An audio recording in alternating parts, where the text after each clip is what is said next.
Hello, Star Wars fans. Welcome back to another episode of the Starlight Podcast. We are one crew member short today.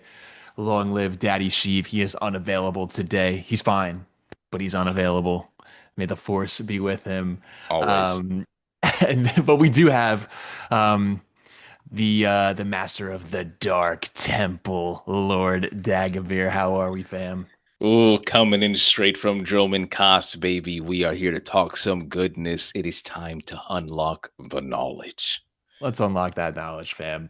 There's not a lot of Star Wars news going on right now. The big thing that has just happened last week, we released volume 3 of Star Wars Visions, and we had our whole podcast on that last week. If you're interested in our thoughts there, we talked for about a good hour about our favorite episodes, some episodes we didn't like, but just overall like a positive sentiment towards that project. Any last words you have to say about Visions before we get going? Go and watch it. Yep. Absolutely. That's simple message. Go and watch that show. It is fantastic. I've been telling people, and I was talking to my barber the other day. He loves anime. I'm like, dude, you see Star Wars Visions? He's like, dude, what is that? So spread the message and spread the propaganda. All right. Yeah. Yeah, let's go, dude. Cool. So we're gonna start today. We are both very active in the Star Wars content creator community. We have TikToks. We got YouTube. You are a menace on Threads. I gotta get on your level there. Yeah, dude. But one of the conversations that was prompted from a video of mine was talking about the Jedi and the way that they recruit. Basically, someone had asked a question in my comments about well, don't the Jedi like steal kids? And it inspired me to make a video on why that is a little bit ridiculous. The Jedi do not steal kids. They do not do anything like very, immoral and on that end. And I just kind of wanted to spark that conversation because we got some people in the comments talking about like it almost turned into a Jedi are evil conversation. And I think that is something that is so far from what the Jedi stand for. And I kind of want to just get your thoughts on that sentiment that the Jedi are stealing kids. Yeah, I think what's really interesting is we all understand the Jedi are flawed. We all understand that the Jedi have issues. And as we talked about actually in one of our first books, one of our first podcasts is, the Jedi Path book, which goes into kind of like the nitty gritty of like how the Jedi find kids and the blood tests and everybody in the Republic and the territories is taken. There are aspects of this absolutely that show you, hey, why is this even canon in the first place? Like the whole consent thing in the Force, which is shady as hell. But the Jedi are not bad guys, and the Jedi are flawed. Absolutely. The Jedi need to change. Absolutely.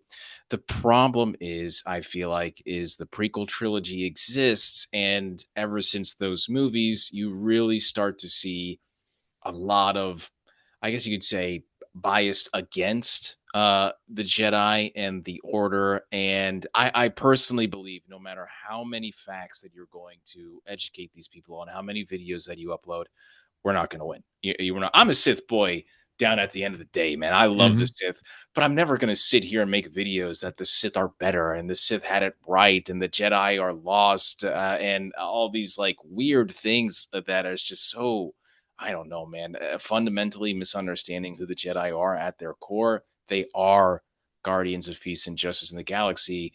They just have problems, but saying that the Jedi are just as bad as the Sith or they're also evil, I think is wild, man.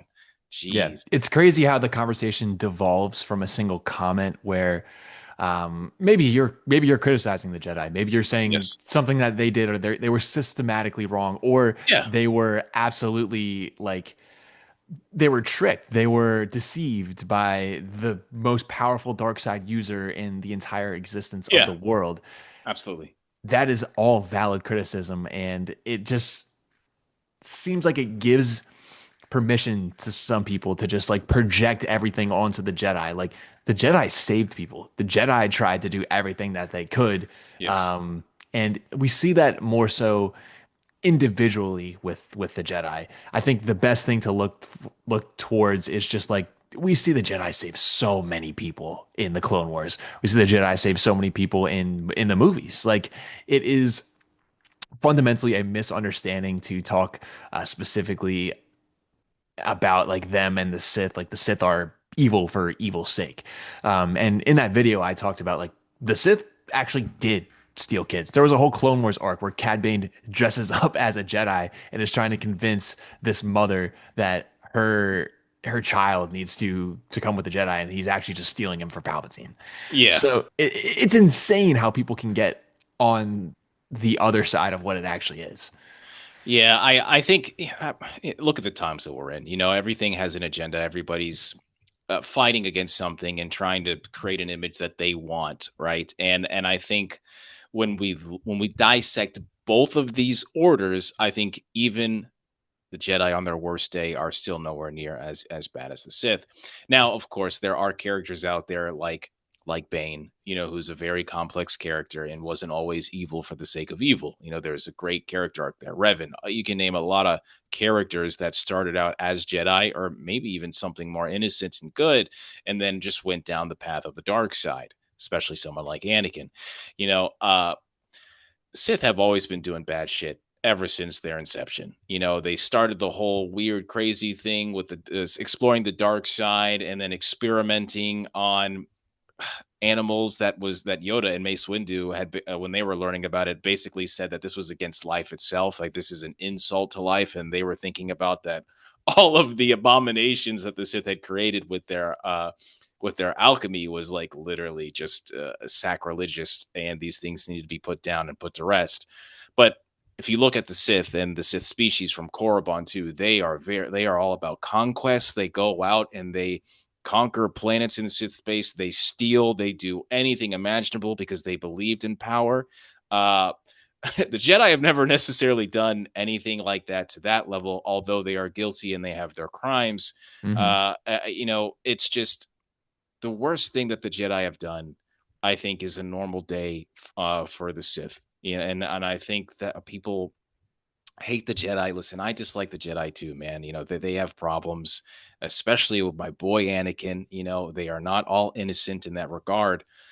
But to say that these guys are evil is I just think maybe we should probably rewatch the Star Wars movies and maybe read some more books in the expanded universe to really understand what's going on here. Yeah, yeah. I think you hit on the Anakin part, which is I think a lot of people get like offended I at do what too. the Jedi did, I do including too. yourself. Yeah. Yes, they get offended about how the Jedi basically fumbled Anakin with the help of Palpatine, like Hmm. perpetuating everything. And I think a lot of people, we've talked about this on the podcast before, a lot of people don't credit Palpatine for anything, basically. No. They pin it all on the Jedi, where Yeah. Palpatine was influencing everything. He created the war and he created all these insecurities within Anakin, and he started poking holes in the Jedi, and the darkness itself consumed the Jedi Order, which is ultimately their greatest failure, is not adapting to the darkness, and the Sith were always adapting, which was the point of Yeah. the rule of two. So I think like people see that, hey, like oh like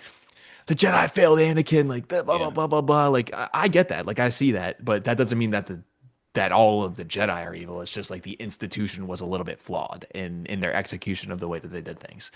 Yeah, I would love to start talking about just the ideologies of the Jedi and the Sith, especially like we can really get into the nitty-gritty of these things. And I would like to, at the very least, have some people acknowledge that the Jedi are not evil, you know, and I think that's the biggest thing, especially when we make videos on this. And I've been guilty of making videos about like, you know, the Jedi abandoned children because in the Jedi Path book, in the worst scenario, in the rarest scenario, they will absolutely excommunicate a child because they believe that the Force is no longer on their path, which I think is pretty shitty. And I think we all could acknowledge that, even as people that support the Jedi. But I think that when you look at who the Jedi are as their code, I think that they are trying to be defenders of the galaxy, but that is such a huge responsibility for anybody. And as we've seen it, even with all of their power and their foresight, the Jedi are very blind and very naive, even with all the power that they have, i.e., the prequels and just about every freaking video game in the Old Republic that we've seen.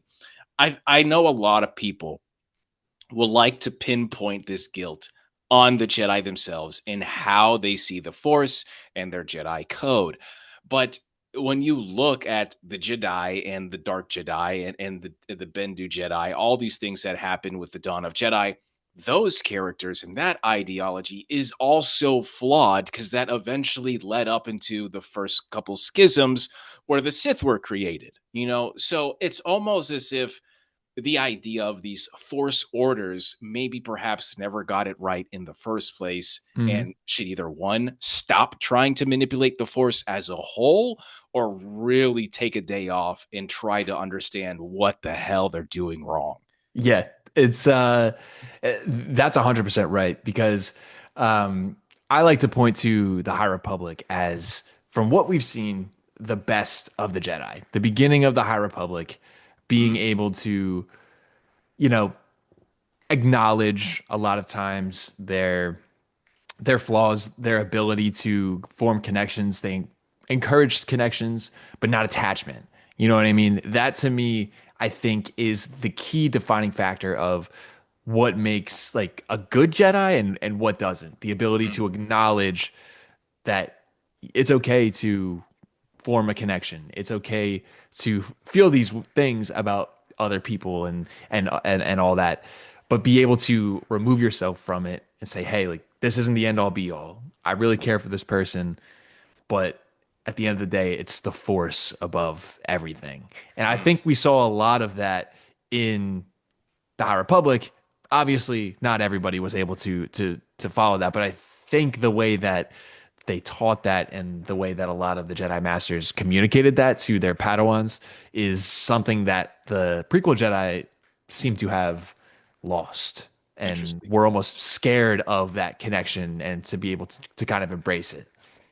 I actually don't have a problem with most of what the prequel Jedi do. My biggest issue is slavery. I mean, I don't know what the f they're trying to do this. I mean, if you're peace and if you're calling yourself guardians of peace and justice, there is no freaking reason why slavery should be a thing.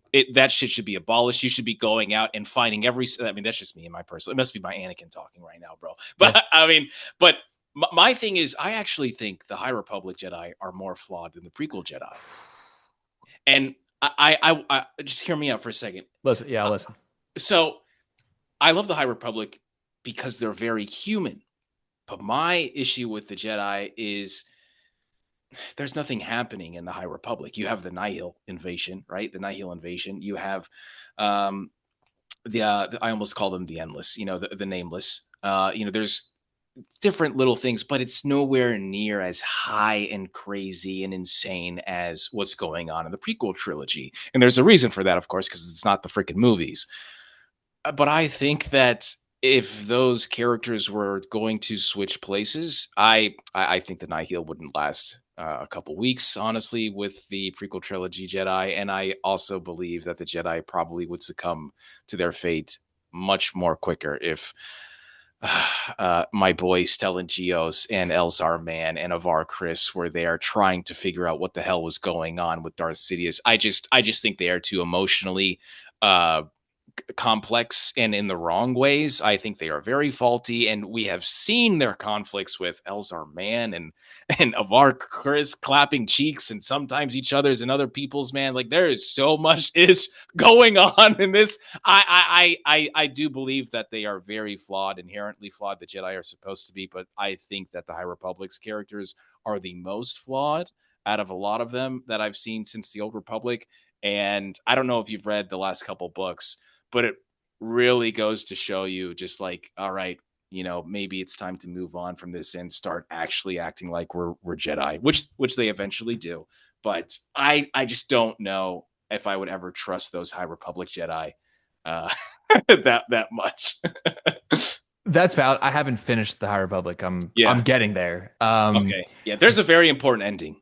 For Yeah. those. Yeah. And I think I really just think that it's the whole story, honestly, the way that they signed a lot of those characters off. But even if you don't read that ending, you already know what's going on with everybody else, man. Yeah. I almost would argue that that is better that they can like acknowledge and like Hmm. be emotional Yeah, basically. like And Elzar. right, like Yeah. Elzar, but Yeah. I he mean, you are also, Chris too, I guess. yeah. Yeah. But to me, that's more healthy than than hiding these emotions Okay. that and or feeling scared to be able to, Yeah. utilize those emotions. They're more stoic, obviously, in the prequels, which to your point is better for a war. It's better for the craziness that is basically having child soldiers Yeah. in Padawans and Yeah. promoting people earlier than they probably should because they need more people on the battlefield. Yeah. Yeah. So that's a good point. I never did put the High Republic Jedi in the prequel Jedi's spot. So that does make me think about the role reversals, what Yeah. would Yeah. Yeah. happen. Yeah, I only think about that a lot because I'm an Old Republic fan as much as I am the movies fan, but I do think as an Old Republic and expanded universe fan, a lot of people really sleep on the movie characters. I don't really think they understand one how powerful these characters are, and two, like these are the most important characters in the entire franchise. It is what it Mhm. is. That's why there's movies about them. They started everything.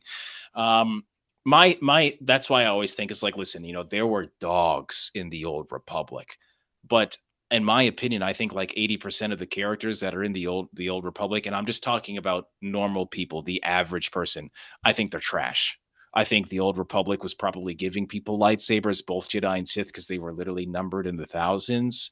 And if you were an acolyte of the Sith or a Padawan, that's probably because you could lift rocks, and that was about it.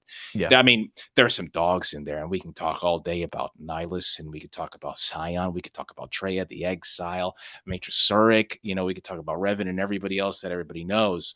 But outside of that, I just don't think they were as refined and hardened and as powerful as Obi-Wan Kenobi, Anakin Skywalker, Mace Windu, Yoda, characters like that. And if they ever went up against someone like Sidious, they're getting expunged. Yeah. So, Yeah. Yeah. Yeah. uh, That's valid. I think for me, it's the mentality yeah, of the High Republic Jedi, I think is healthier as being a absolutely. person. Yeah. Maybe you're not as effective of a Jedi, and I think to your point, I would agree. Most of those prequel Jedi would absolutely destroy the High Republic Jedi and be able to effectively be in combat specifically way better. But I like the mentality of them going out and being explorers basically and Yeah. Yeah. Yeah. the frontier looking after. I think those guys are in my mind Yeah. protecting light and life a little better than what the establishment of the prequel Jedi are because Yeah. they're so involved with the Republic itself. They Yeah. have become their own governing body basically. Yeah. They're less effective in doing that, looking out for the common person. Yeah, I agree wholeheartedly, and I always daydream about what would have been if Anakin was a way seeker. I think that is Hmm. always such a great thing, and he would have been so disconnected from the scrutiny of the council, and he would have been able to follow the Force. But that, of course, is we're just changing the entire story of Star Wars at this point. I'm always going to ask you this question, but I feel like you should be reading the Tales of the Jedi comics because I think that you would see a lot of inspiration on emotional Jedi and how the High Republic probably found its inspiration for Yeah. that foundation. I talk about characters all the time, like Nomi Sunrider and a couple others, but there's a lot of very interesting self awareness that I would say that maybe perhaps the prequel Jedi did not have until it was too late, especially Hmm. like Yoda, when we talk about the Revenge of the Sith novelization, where Yoda literally blames everything on him, that he was the failure. The order failed because of him. They couldn't stop it, the Sith, because of him. Yoda is saying this himself. This isn't hatred, you know. And then, of course, Star Wars Rebels, where Yoda is also talking about, oh my God, we were consumed by the dark side. The war was happening. We lost our way. And then, of course, Empire Strikes Back. They still have flaws. They still got issues the way they handle Luke Skywalker and not Hmm. telling him about his father, Darth Vader, and they've known that the entire time he's been doing training, So I think the Jedi are inherently flawed, but I don't see them as bad guys. But I do think certain eras of Star Wars handled their flaws better. And there's this one character, Odan and he's like basically the founder of the Jedi Code, right? And he is one of the most important characters in Star Wars, especially the expanded universe and Tales of the Jedi comics. And he's talking about like how the Jedi created the Sith, and it was their fault, and all of these like super like so much wisdom and self-awareness that he's kind of like the Yoda of his time. He is the Yoda of his time. And I think that since that character was able to learn from his mistakes and live on while the Jedi were still around, I think that's why, in my opinion, at the very least in universe, there are so many like Jedi that are able to handle things because they learned from him, just like you could have learned from Yoda after Order 66 if they did defeat Sidious and the Jedi Order was still there. That's why I think so many people like the Old Republic on top of the stories.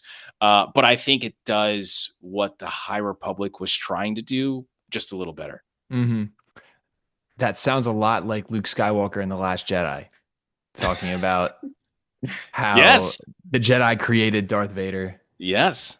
The The best part, Jedi I think that's the created best part of the movie. Kylo Ren. Love that Yeah. so much. That is what sold me in that movie, being acknowledging Yeah. the prequels and the Jedi trained Darth Vader. Yeah. It's the Jedi's fault that, you know, Kylo Ren's a thing. Hmm. I have to end him, and that just that was giving me a Last Jedi mention in there. So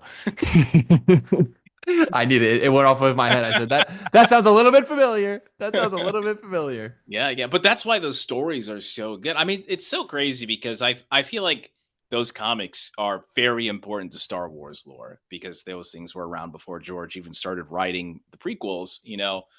He had ideas, but the whole production hadn't started yet. And I just think everybody really should go read that. There's a lot of fantastic stories and characters. Yeah, so that is a very interesting point, Connor, because even that, which is not my favorite movie, that I think is one of the best parts is him acknowledging the failures, not just of himself, but also previous Jedi and the entire Jedi Order.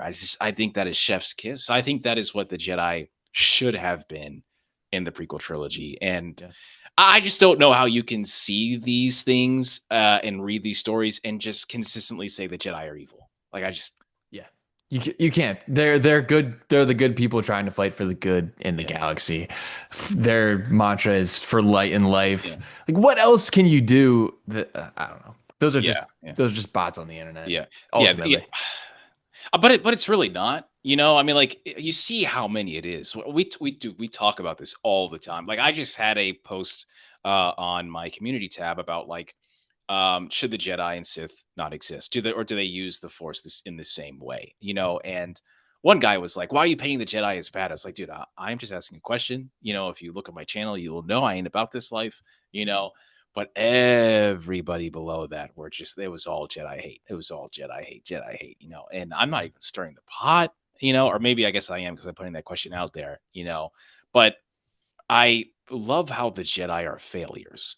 And I love when the Jedi is able to see that they have failed. And I think that is the best part about a Jedi because with the Sith, you never get that. It is always about, I should have done this. I'm going to do this. I'm always going to achieve this. This is mine. This is the only way, especially someone like Maul, where he's not even a Sith all throughout his entirety of his life, but he's still surviving and scavenging and trying to achieve power like a Sith because, well, that's what he was always taught, Mhm. and you never really get that atonement or that awakening, I guess you could say, epiphany with a Sith because they're not about that life.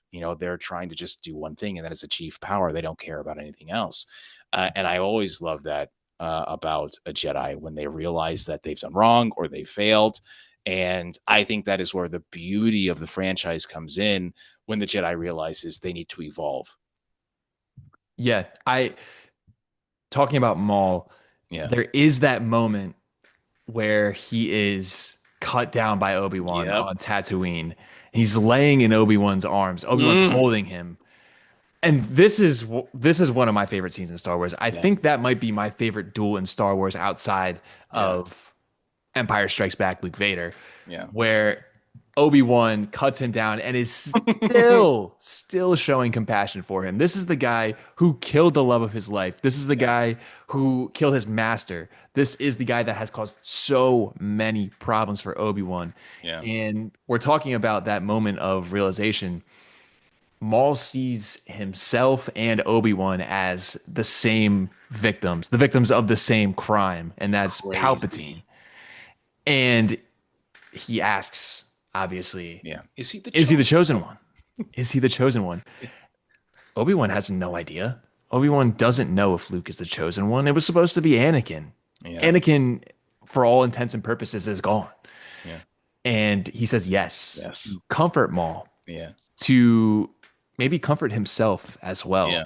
Like, hopefully this is right this time. Hopefully, we'll get it right. And that's the only time, really, other than when we get the redemptions of Ben Solo as well as Anakin, that we really see any, I guess, like regret or any reflection on what they do, because the other Sith that we talk about just die Yeah, and there's no remorse. So I I think Maul is such a complicated character, and it's why he's one of my favorite Darksiders in the universe, because he was done so dirty throughout his entire life, and he was stolen as a child. We were talking about that earlier. The Jedi stealing yeah. kids. No, Given away. Yeah, I mean, given yeah, away at first and then taken when he yes, when Palpatine wanted to, when Palpatine was ready, which is yep. also scary. If you haven't read the Plagueis book, you all need to go read that because y'all just kind of fucking over some of this shit the Sith did, guys. What are we doing? There's not a single good thing that a Sith has ever done. There's not a good thing that they have done ever. So that conversation is just absolutely abhorrent to talk about the Jedi being evil. But well, we can talk. Let's talk a little bit about Maul. I know you had some conversations about Maul, Ahsoka, Clone Wars season 7. Oh yeah, yeah, Um, yeah, yeah, yeah, yeah. Okay, so I was telling about Connor. Is Twitter's a very fun place, and someone was talking about Clone Wars season 7, which I think is one of the best Star Wars anythings, by the way. And they were very frustrated at the idea that Ahsoka defeated Maul. Their entire post was Obi-Wan was 25 when he beat Maul in The Phantom Menace. Ahsoka here is not only younger than Obi-Wan, but also is out of practice. Within the same show, Maul gives Obi-Wan a run for his money and handles himself well against Darth Sidious. Ahsoka is not supposed to walk away from this fight alive. So, a lot of stuff here to take in immediately.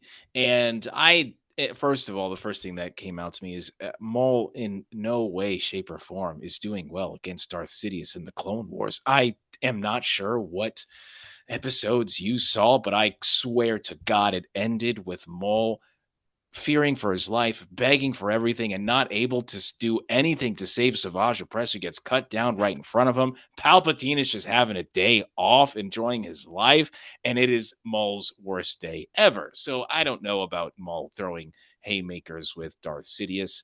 Um, First, and the other thing too is Ahsoka is not in any way, shape, or form like Rusty, bro, she has been throwing hands with people without her lightsabers, by the way. mhm. And now she's back, probably like more mentally sound than ever, using Jedi weapons that were created by Anakin. So I can envision this like daughter father bond, buff that she has.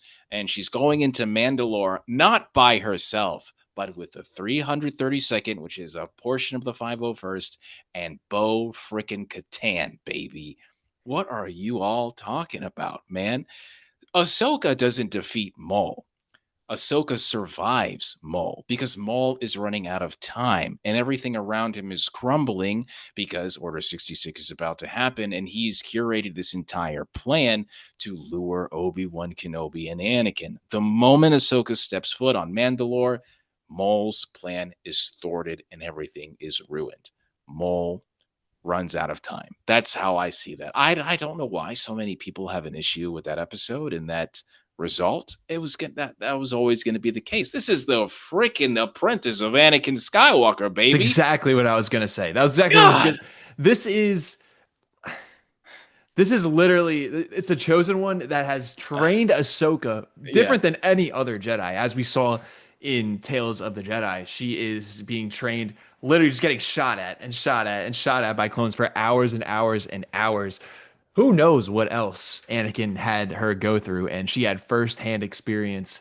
And she's just a dog herself. She Yeah. has the light side, the entity of the light side in her. She is allied with the Force, Yeah. and Maul is completely unbalanced when we're talking about this fight. He is Yes.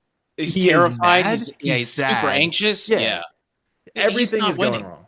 Yeah, yeah, yeah. And this is, in my opinion, like if you look at Maul, okay, but we're just gonna have Stephen A. Smith on the podcast today. Here we go. Well, what are you talking about? Look at the results here with Maul. He has lost every single fight he has been in on screen. He is the Dallas Cowboys of the Star Wars universe. It doesn't matter how many primetime games he's on, he loses every time. That's who Maul is. That's who Maul was. That's who we always be, baby.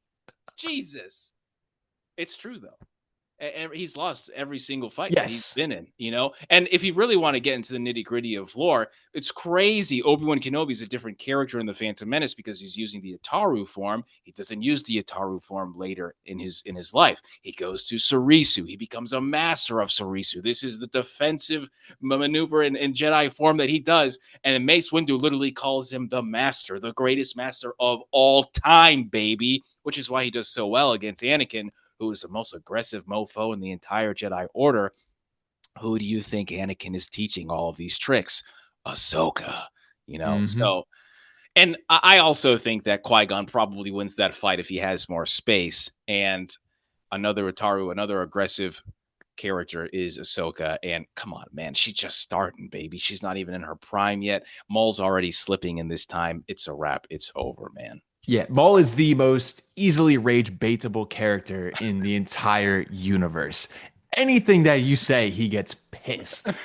He's burning with rage, and when Ahsoka denies his hand to go and try and stop Palpatine, he's triggered. He's gone. He already realizes that he's gonna have to fight, and I'm gonna be honest. I don't think he wanted to fight Ahsoka. I think he knows that he's outclassed. Exactly. Yeah, well, the other thing is too that I completely forgot to bring up. He's not trying to kill Ahsoka in this Right. fight.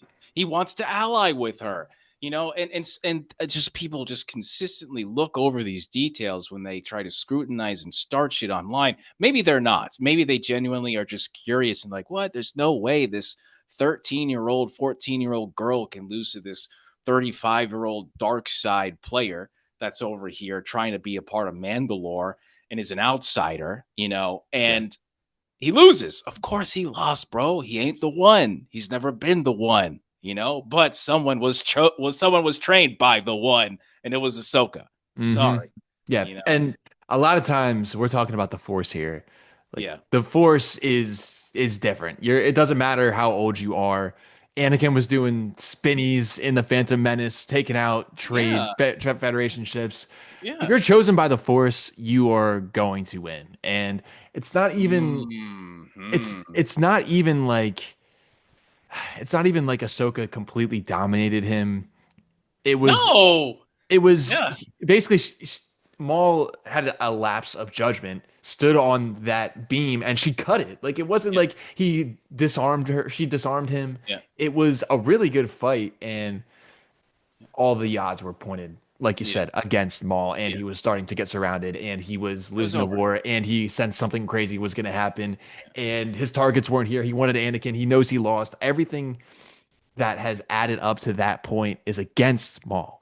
Yeah. And Ahsoka is the calmest, most stabilizing presence that we've seen in a while from her. So, yeah, Yeah. it's absurd to be like, oh, but Maul should have wiped the floor with her. Like, no, no. Yeah, yeah, yeah. You know, it's so funny. You know, we were talking about details that we overlook. And I think also people, like you talk about, do not put the force in as a factor. There are scales being tipped here and balanced.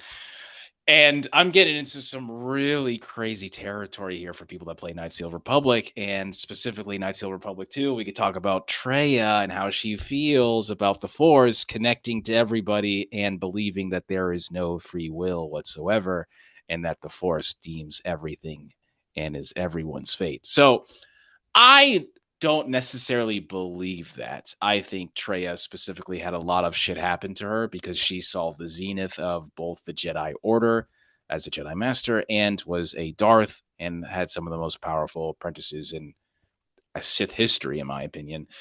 So I think ultimately her view of the Force is skewed and distorted because she also falls at the end of that game too. So it's twice that she fell to the dark side, which doesn't really happen in Star Wars. Usually person commits and that's it. It's over. And a lot of people are going to listen to this podcast, and I think they are the ones as well that see, well, the Force and the Jedi are manipulating it in their own way with their own code and their own bureaucracy and their own dogmatic views.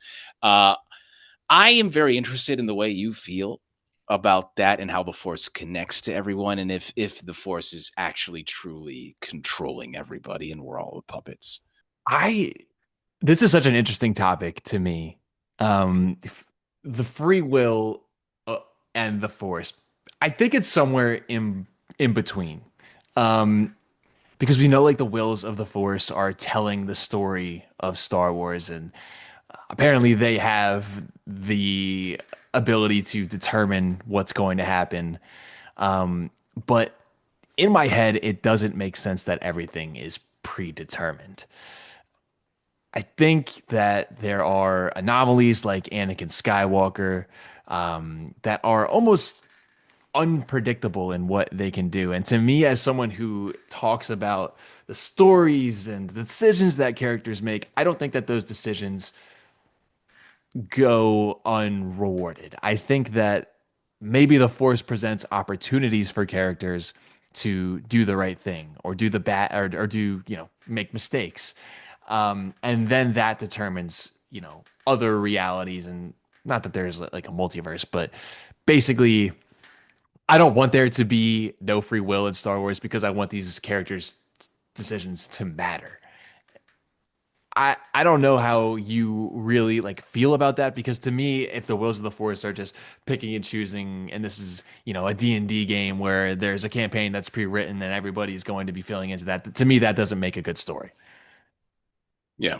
I mean, I don't want to think that, oh, Anakin Skywalker. I mean, I've always thought Anakin Skywalker was supposed to be so special. You know, that's what I loved about Anakin. He's the chosen one. People didn't like that, but I liked that. I thought that this kid had this special whatever, since birth, since even before birth. Something happened where they cooked him up and said, he is the one, and when I play Knights of the Old Republic, and Treya is one of my favorite characters of all time. I think she's one of the best written Star Wars characters, and she's not three, or maybe even two, in my opinion, at times.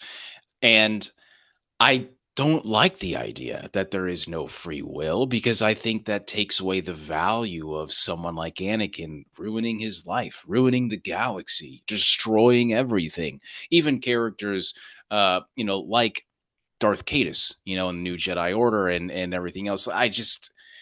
It's very frustrating at the idea that everything is predetermined, but there is very clearly bias when Luke Skywalker is going on the second Death Star and he is the conduit of the Force, and nothing is going to stop him and nothing is going to stop Vader, because Vader is still the chosen one, just as George Lucas says. So I think that maybe there are certain things that this is going to happen. This person is special. This is supposed to happen.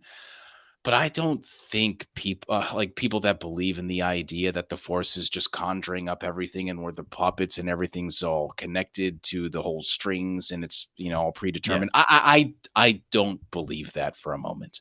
I No. can't. I Yeah. like to think that Anakin was always going to bring balance to the Force. Like you said, they cooked him up, said this guy's going to bring balance to the Force, and they let him out there. Hmm. And his decisions were his life was not predetermined. I think Yeah. maybe the fact that he was going to bring balance because he was the chosen one, the way that he went about it was up in the air. Yeah. No one, the wheels of the force weren't like, oh, he's gonna kill all these Jedi. He's gonna turn to the dark side. It was just in my head. This is the chosen one. Let's see what happens. He's going to bring balance to the force one way or another. Yeah. Yeah, that's a really good way to look at it too. And I like the idea of the freedom and the free will because I always talk about, like Ben Solo coming back and choices matter. I think that's probably where Star Wars writing is at its peak. And I just love the idea that yes, your piece is on the board now. Choose wisely, Hmm. because at the end of the day, what if Luke doesn't become a Jedi?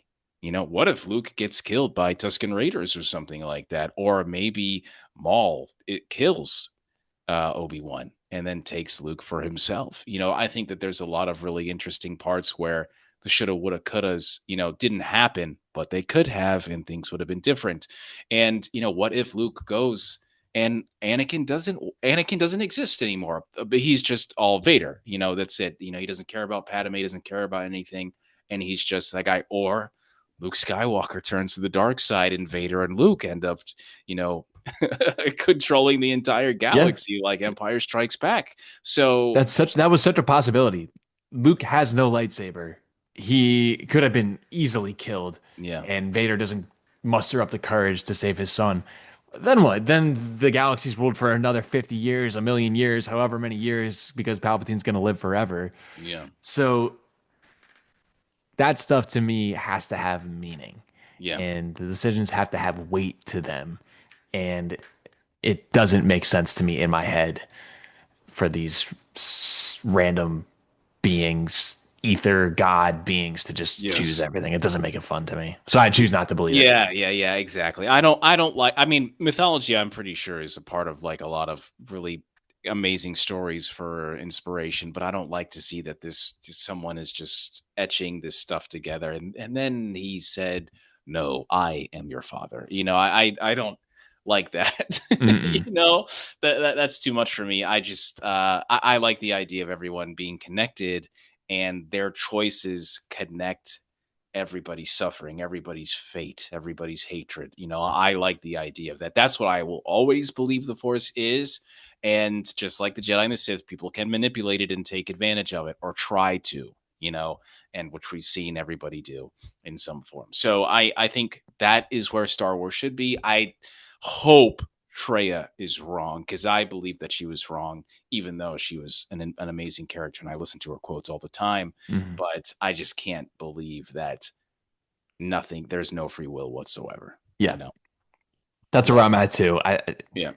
That makes the most sense to me as a storyteller. So, um, yeah, we've been going for a little bit here. Any last points that we want to hit on before we wrap it up? Um, I think that as a Star Wars fan, we need to understand that the Jedi are flawed.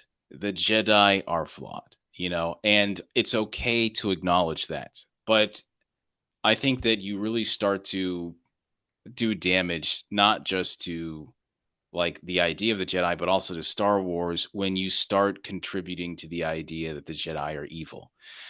There are bad people, there are bad cops, right? And I just don't feel like the Jedi as a whole should be seen as something as bad as the Sith, or worse.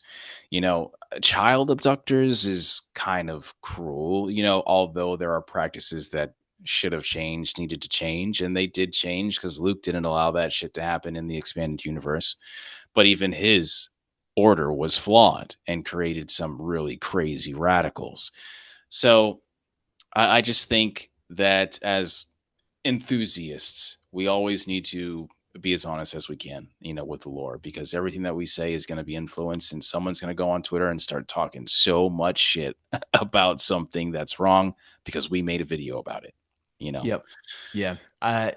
To me, if the Jedi are evil, then we are all evil. The Jedi are trying to work towards being the best that they can be and do good in the galaxy. And like you said, they are flawed. So they're gonna make mistakes. Everybody makes mistakes. You make mistakes. Whoever's looking at this video right now, we're not perfect, which is why we love these characters and why they are relatable to us, even being as they are super powerful force wizards. We can relate to them because they can make mistakes, and so can we. So to Yeah. point at the Jedi and say you are evil because you made a mistake is absolutely insane to me. Yeah.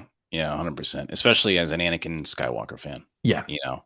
Yes, Yeah. yes, yes, exactly. He Yeah. is the pinnacle of mistakes made. So yeah, just be on the lookout for people in the comment sections and try to spread the positivity that we try to harvest here on this podcast. And I know we've started to create, a little community, and we've got some other creators involved with our stuff as well. So we're looking forward to harvesting this positive community, which is what we're looking to do here ultimately. Yeah, man. I love it. I love talking about this stuff. I always love digging into the deep lore, and I want to go deeper. Yes. Yeah, yeah, yeah. It's no, it's been a pleasure, brother. If you are still listening, we appreciate all of the love. Where can they find you, Dagovere? Anything that says at Dagovere or at Lord Dagovere on any social platform, you can find me cooking up something or nothing at all. But I'm usually Yeah. talking. Perfect. And you can find me at Jedi.Connor on most platforms. On Instagram, I'm Jedi.Connor _. And you can find us at the Starlight Pod Mm, on YouTube, on Instagram, on TikTok, on everything that mm. you would listen to a podcast on. So Yes. we appreciate everybody, and may the force be with you. Deuces.